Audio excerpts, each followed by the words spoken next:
A guy is about to be beheaded with a sword, but when the sword hits his neck, it breaks. The guy sighs in disappointment because he wants to die. His name is Gabimaru. He's a ninja from the village of Iwagakure, and as we could see, he's on death row. His next execution attempt will be being burned at the stake, but he survives once more. So he's once again in his cell, where he's being interrogated by this chick named Sagiri. She asks him about his background, and he reveals his parents were offed by the village chief when he was a baby, but he doesn't know why and he doesn't give a fuck about it. When he grew up, he became the best in Iwagakure, so the chief gave him his daughter as a wife. But according to him, she was an idiot. She was naive and carefree. She forced him to have manners like taking his shoes off when entering the house or saying itadakimasu before eating. He didn't want to lose his edge living that kind of life, so he asked the chief for permission to leave the village. But no one leaves the village. He was set up and captured, and as he knew the people of Iwagakure would follow him everywhere even if he escaped, he simply gave up. After telling his past, they tried to kill him a couple more times, but all the methods they tried failed, so they turned to their final option, Sagiri. She's a member of the Yamada Simon clan, a clan of executioners. This time, Gabimaru can foresee his death and gets scared for real, so he breaks the handcuffs and starts dodging Sagiri's blows. So she asks him why he's doing that if he supposedly wants to die, a question she herself answers by saying he does want to live because he has an attachment to life. He loves his wife. After that statement, we're shown the full flashback of those times she told him to act politely, and we see he actually liked it. But then he snaps out of it and grabs the sword of a guard that was there and starts fighting Sagiri. During the battle, we see more flashbacks. We see how his wife has a scar on her face that his father gave her for her to give up on trying to be an ordinary woman. We also see Gabimaru being fed up with killing people for a living. He wanted to live a normal life with his wife, and that's what he asked her father, the chief. But no one leaves the village and he was betrayed as we saw before. He says it's impossible for him to live a normal life as he will always be on the run. That's when Sagiri tells him there's a way. In her hands, she has an official pardon from the shogun himself. This pardon not only dismisses all charges, but it also grants him the shogun's protection. With it, he won't have to run from either the authorities or the Iwagakure's ninjas. But of course, there's a catch. There's always a catch. He will have to go to an island believed to be paradise to retrieve the elixir of life, which as the name suggests, grants you immortality. The shogunate has already sent other people to the island, but all that returned was a boat full to the top of flowers and their remains. Given that result, the shogun ordered to send expendable people next, criminals condemned to death across the country. The one who brings back the elixir of life will be pardoned, so it'll be a battle royale on that island. Even then, Gabimaru still accepts to do it, for her. So next, all the selected criminals are gathered before the shogun. There they are shown the outcome that befell the people previously sent. This guy's alive, but he's turning into flowers. Pretty creepy. They tell the criminals participation is voluntary, so this guy over here says he's not going. Too scary for him. And they decapitate him on the spot, because they're already condemned to death anyway, so if they refuse to go, they'll be killed immediately. They're also told they'll have monitors on the island, the Yamada clan members. If they try anything funny on the island, they'll be beheaded instantly. And there's one more thing. Before going to the island, they need to reduce their numbers because the number of Asaemon available is limited. That means, of course, they have to kill each other, so a vicious fight begins. Gabimaru didn't move an inch at the beginning. He didn't want to kill people he didn't have to, but then he's attacked by some criminals, so he fights back and kills them brutally. I can't even show it in here. After that, the fight ends, and the ones who are still alive will be going to the island. There are 10 in total. So they all get to the island and the criminals split, of course. Then Gabimaru remembers how he saw the village chief being stabbed with different weapons all over his body and not dying. He was truly immortal. That gives him the certainty that the elixir of life is actually real, but he doesn't know if it's on the island though. The island is really colorful, with different kinds of flowers all over the place. While they're looking around, Gabimaru is hit by another criminal's weapon, but that didn't do shit to him and he stands up. The criminal tells him he's planning to kill all the criminals first and then take his time searching for the elixir. So he attacks Gabimaru once more, but all the weapons he uses shatter upon hitting him. Gabimaru then launches him into the air and kicks one of his spears at him. That wasn't enough though, and he gets back up, just to be killed off screen by Gabi, after which his Asaemon just goes home. Then we are shown what's happened to the other criminals. One was killed on the boat before even landing. Shorty here tried to seduce her Asaemon and was also killed. This giant dude, on the other hand, offed his Asaemon upon landing and then ate him. Oh my god. And this dude's also dead, so now there are only 6 criminals left. We get back to our protagonists and we see how Gabi attacks Sagiri out of nowhere, after which they have an epic battle. Gabimaru tells her he's doing this because she's a hindrance, so he has to kill her, but he's hesitant. He's mad he's hesitant because that's weakness, so he stops playing and breaks her sword and pins her down. But when he's about to kill her, he once again hesitates and starts crying, saying that if he's that weak, he won't see his wife again. That's when Sagiri tells him feeling nothing is the same as averting his gaze, while not fleeing from his emotions is strength. strength, the same words his wife had told him. Sagiri tells him she wants to see if someone like him can reclaim his life, and he finally stops trying to kill her. After that, we change scenes to another criminal, this dude. We see how a butterfly lands on his hand, and when it flies again, he sees it's got a human face and a stinger. He thinks that's probably how those guys who came before them turned into flowers, so he immediately cuts his hand off. And indeed, his severed hand turns into flowers, after which weird-ass monsters begin to appear before them, and also before Gabi and Sagiri. They're not really a problem for Gabimaru though, and he kills all of them, except for one, which is killed by another Asaemon. He's with this girl, Yusuriha, a ninja who tries to seduce Gabimaru to make him work with her. But Giga-chat Gabimaru is unfazed and puts her in a lock and tells her he's got a wife. When he releases her, the Asaemon explains he was originally assigned to another criminal, who was killed by her, and then, well, he followed her, as the simp he is. After the story, Yusuriha invades personal space again, and Gabi pins her down again, telling her he can't trust her. But this time, she fights back with some sick moves, and they end up in this position. She tells them they should use each other for as long as possible before betraying each other, because only one will be pardoned. That's the kind of alliance she's offering. Then she explains to him why it'd be beneficial to work with her. She says she's gathered a lot of info from the island. For example, she tested what the bugs could do on the guy she killed. After listening to her, Gabimaru agrees to fight together. Now let's hear about one of the best stories in this anime. We meet this long-haired guy called Toma, who became an executioner within a month of joining the Yamada clan. But he actually didn't join the clan. He infiltrated it to save his brother, Chobei, who had been captured, and he obviously intends to do so by going to the island together and retrieving the elixir. Toma tells us his brother's strength is how quickly he understands situations and knows what to do. We see that firsthand when he sees the island's monsters for the first time. He was like, are these things alive?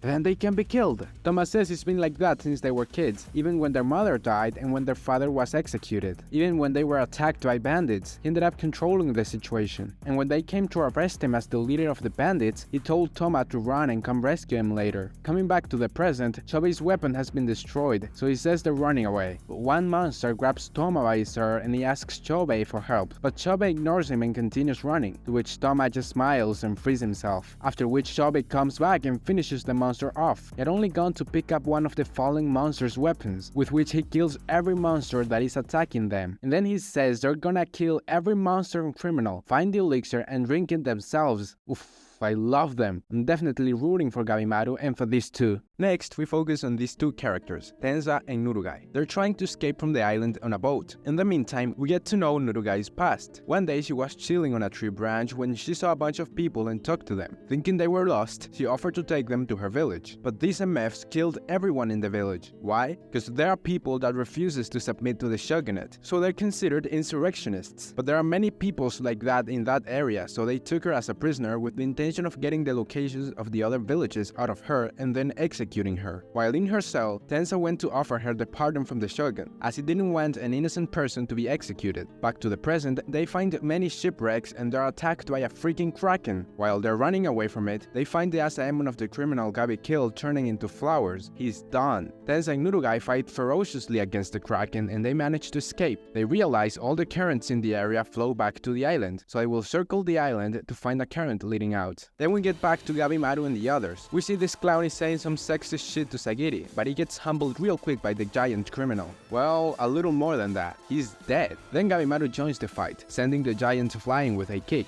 Afterwards, he tries many techniques on him, but none work. That's when Sagiri shows up and cuts one of the giant's fingers. She says Asaemon got a technique to cut even the strongest bodies. That is to cut at the junction of extended muscles, tendons, and bones. But that's not easy to do against such an OP enemy, especially one that folds Gabimaru like a piece of paper. He was so done for, but he gets saved by Sagiri, who's suddenly stronger than him, and she shows him levels. After which Gabi has an idea. He sets the forest on fire. As a result, the giant starts to suffocate with the smoke and lowers his head, allowing Sagiri to behead him. The battle's over. Later, they find Yusuriha and Senta, the cowards who had run from the fight. They're looking down from a small cliff at what seems to be an abandoned village. Then Gabi senses a presence behind them and turns around to see who it is, but the person starts running away, so Gabimaru goes after them. When he catches them, he finds out it's a little girl, and then he's attacked by a tree monster, which allows the girl to escape. Gabi decides to leave the monster to his allies and goes after her again, as she could know something about the island. But the girl is strong. She throws Gabi to the ground and then makes him bleed with a punch. After that, Gabi stops playing though and catches her immediately. Then they reunite with the others who have defeated the tree, but the tree starts stalking, asking them to return the kid. In exchange, he'll give them info about the elixir and take them to the village. Already there, he starts telling everything. He says in their legend they call the elixir Tan, and also says the island is divided into 3 regions: the shore and woods, the region where the village is, and the center, where Tan is located. Gabi asks him for proof he isn't making all that shit up, to which the tree replies by saying that when he meets the Tensen, he won't be able to doubt what he said. Then we change scenes to the Asa brothers, who just found 2 girls having sex. One of the girls is really mad for the interruption, so mad she literally turns into a man and starts fighting them. The brothers are able to cut him badly, but he regenerates like nothing happened, after which he defeats them and throws them into a hole in the ground full of people who have turned into flowers. These ones become the source of Tan, the elixir. Nah, this is some Fullmetal Alchemist shit. Later, we find out there aren't only 2 Tensen, as another one pulls up on Tenza and Nurugai. They're able to cut him, but it just regenerates. It's then that another Asaemon joins the fight. Tenza's master, Shion, is the one who killed that blonde chick. He executed her because she tried to seduce him. Then the Tensen regenerates again and cuts Shion's throat. Not content with that, she turns Tenza into a fucking strainer. He's done for. But before dying, he draws on all the force he has left and fights the Tensen with his bare hands. He's determined to buy time for his friends. She unfortunately understands what he's doing, takes Nurugai and runs away with her. Of course, Tenza doesn't live much longer, but his friends are determined to avenge him. Later, we see Gabimaru again. He slipped away from the others during the night and is headed to the central region of the island, where the Tensen reside. When he arrives there, he is received by the Tensen who killed Tenza. Of course, they start fighting and Gabi does pretty well. They're on equal terms until the Tensen hits Gabi with an invisible attack that drops him to his knees. The Tensen throws even more of those invisible attacks, and Gabimaru almost faints, but he resists it and fights back. He goes berserk, not caring about defense, just about overwhelming his opponent with speed so he can destroy him faster than he heals. And it works, he fucks the Tensen up, but the Tensen's not dead yet. He transforms into a bizarre flowery creature that shoots lightning bolts, and it does put Gabimaru to sleep this time, after which it grabs him with the intention of killing him. But then we have what, for me, is the most epic moment in this anime. We're shown a flashback where the Iwagakure chief is telling Gabimaru one of the rules of the ninja. If you're facing death, then draw on whatever life you have left to deal as much damage as possible to the enemy before dying. And so Gabimaru does. He ignites himself along with the monster, but that only helps him escape from the monster's grip. He's still fucked, but at that moment, Mei saves him with some kind of barrier. In the morning, we see Sagiri and the others have gone out to look for Gabi. On their way to the center of the island, the tree explains everything about the Tensen. He says there's 7 immortal beings who originally were one person. A hermit who mastered their art, became a god, and split into the 7 Tensen. He also says he was human before. All the people in the village were, but they all eventually transform into trees and lose their awareness. Then we go back to Gabi. He was unconscious up till now, and right when he wakes up, Tamiya, the criminal who cut his hand, finds him. It looked as if they were gonna fight, but they actually teamed up to defeat the Tensen. After that, Gabi interrogates Mei, who's now grown and can say some words. She mentions Tao and says it's a power that can kill the Tensen. But we get a better explanation from the tree, who says Tao is the power that flows through all things. Basically, it is the power system of this anime. After that explanation, we see that the Asa brothers have made it out of the pit they were thrown into. On the surface, they're received by an intelligent monster. There are some of those and they're the Tensen's right hand. In any case, during Chobe's fight with this monster, we find out he's now pretty much immortal, as he receives many fatal wounds that just regenerate. Apparently, when he was in the pit, he merged with the vines there and he acquired immortality. He also dominates Tao really easily and defeats the monster with it. Actually, they really send the best to this island given how easily and quickly everyone learns to use Tao. Anyways, 2 more of those intelligent monsters appear in front of Gabi and the others. They tell them they came to retrieve Mei, for a really nasty reason. You see, they say there are 5 steps to mastering Tao, and the last one involves having sex. That's why the Tensen are doing it all the time. Mei shares the same origin as the Tensen, but she's an inferior being. That's why the leader of the Tensen wanted to get rid of her. He gave her 2 options, to die or to be the training partner of the intelligent monsters. Yeah, you heard that right. Fortunately, she was able to escape and they hadn't been able to find her till now. Gabimaru and Tamiya get really mad upon hearing that disgusting story, so they start fighting them, but without using Tao, they really aren't inflicting any significant damage. Luckily, the Asaemon was able to decipher what Mei meant with the words she was uttering. He says that in order to use Tao, one's mind must be both strong and weak.